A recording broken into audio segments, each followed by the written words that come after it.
శ్రీకాకుళం జిల్లాలో వర్షాలు కురుస్తుండటంతో నాగావళి వంశధార నదులకు భారీగా వరద నీరు వచ్చి చేరుతోంది. దీంతో నదీ పరివాహక ప్రాంతాల్లోని పంట పొలాలు నీట మునిగాయి. దీంతో ఆవేదన వ్యక్తం చేస్తున్నారు రైతులు. వరద నీరు పొలాల్లో నిలిచిపోయి పంట కుళ్లిపోవడంతో ఖరీఫ్ సీజన్ ప్రారంభంలో అన్నదాతకు కోలుకోలేని దెబ్బ తగిలింది.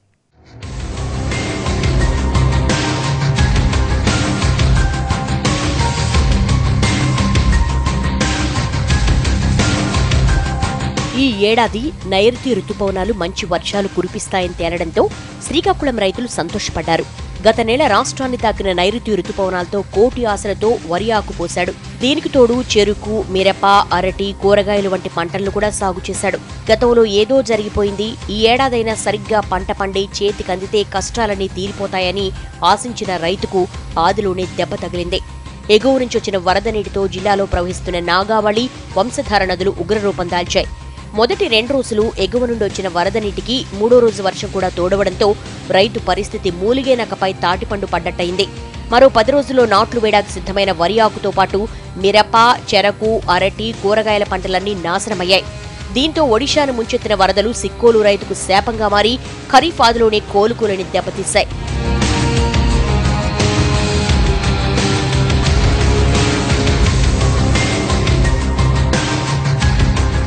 5 రోజుల నుండి ఒడిశాలో కురుస్తున్న భారీ వర్షాల కారణంగా అక్కడి నుంచి వచ్చిన వరద నీరు విజయనగరం జిల్లాలో గల తోటపల్లి రిజర్వాయర్కు చేరుకుంది. ఆదివారం రాత్రికి వరద నీరు 98,000 క్యూసెక్లకు చేరుకోవడంతో ముందు జాగ్రత్త చర్యగా అధికారులు ఈ వరద నీటిని దిగువ ప్రాంతానికి విడుదల చేశారు. తోటపల్లి బ్యారేజ్ వద్ద విడుదల చేసిన వరద నీరు పోటెత్తడంతో నాగావళి నది ఉగ్రరూపం దాల్చింది. ఎగువ నుండి వస్తున్న వరద నీటితో నదీ పరివాహక ప్రాంతాల్లోని పలు మండలాల్లో లోతట్టు ప్రాంతాలన్నీ జలమయమయ్యాయి.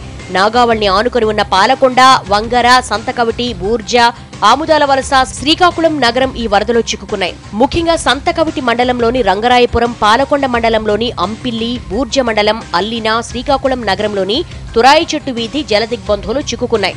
మళ్లీ నారు పోసుకోవడం అనేది మరి పల్ల ప్రాంతాల్లో పూర్తి స్థాయిలో వ్యవసాయంకి అనుకూలంగా మరి లేదు.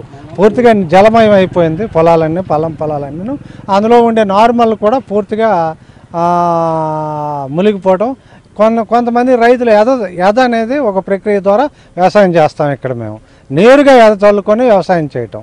ఆ ఎదమల్లు కూడా మునిగిపోయి అవి కూడా చిన్న స్టేజ్లో ఉండడం వల్ల మొలకలు కూలిపోయి పంటకి ఇబ్బంది కలిగే పరిస్థితి భవిష్యత్తు.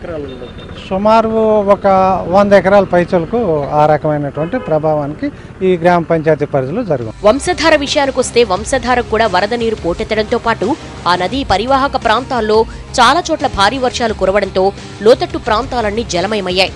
గొట్టా బ్యారేజ్ వద్ద అత్యధికంగా 40,000 క్యూసెక్కుల నీటిని దిగువ ప్రాంతానికి విడుదల చేయడంతో వంశధార నదిని ఆనుకొని ఉన్న పలు మండలాల్లో లోతట్టు ప్రాంతాల పంటలన్నీ నాశనమయ్యాయి.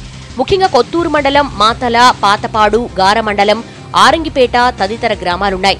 వంశధారకు వరద నీరు పోటెత్తడంతో దీనికి తోడు వంశధార క్యాచ్మెంట్ ఏరియాలో అధిక వర్షపాతం నమోదవడంతో సుమారు 3 రోజుల పాటు వరద నీరు పంట పొలాల్లో నిలిచిపోయింది.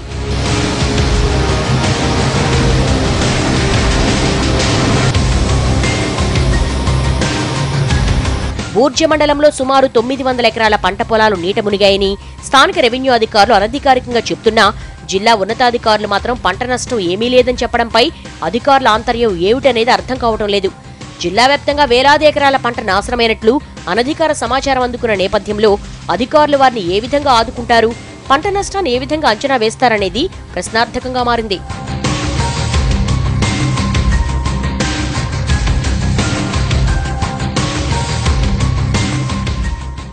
2 రోజులుగా ఎడతెరిపి లేకుండా కురుస్తున్న వర్షాలతో తూర్పుగోదావరి జిల్లాలో చెరువులు, వాగులు పొంగి పొర్లుతున్నాయి. ఎగువ ప్రాంతాల్లో కురుస్తున్న వర్షాలతో గోదావరికి భారీగా నీరు చేరుతోంది.